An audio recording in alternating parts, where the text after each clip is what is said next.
2025ची ही निवडणूक सार्वत्रिक निवडणूक आहे आणि अखेरच्या टप्प्यात पोहोचलेली आहे.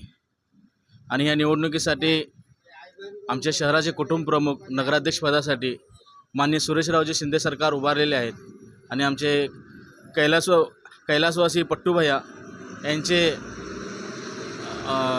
चिरंजीव इम्रान गौंडी आणि सारिताताई हे सगळीजण राष्ट्रवादी चिन्हातर्फे उभे राहिलेले आहे. अजूनपर्यंत आम्ही पाहतोय की 90च्या दशकापासून सुरेशरावजी शिंदे सरकार यांची सत्ता ही एक हाती ह्या ग्रामपंचायतीपासून राहिलेली आहे. आणि तेव्हापासून सर्व जे कारभार जे सुरू होता सगळं व्यवस्थित सुरू होतं. परंतु ह्या 5-6 वर्षामध्ये 8 वर्षामध्ये असं काही दिसून होते की या शहरामध्ये गुंडगिरी वाढलेली आहे, हप्तेखोरी असले प्रकार भरपूर वाढलेले आहेत. आणि नवीन लोकांच्या ताब्यात सत्ता गेल्यामुळे सगळे ह्या पूर्ण शहराचा सगळे विकास आहे खुंटलेला आहे. त्यामुळे आपण ह्या शहरासाठी की आपले जुने मातब्बर नेते परत ह्या की पूर्ण शहराचा आराखडा व्यवस्थित बसवण्यासाठी जे मैदानं उतरलेले आहेत.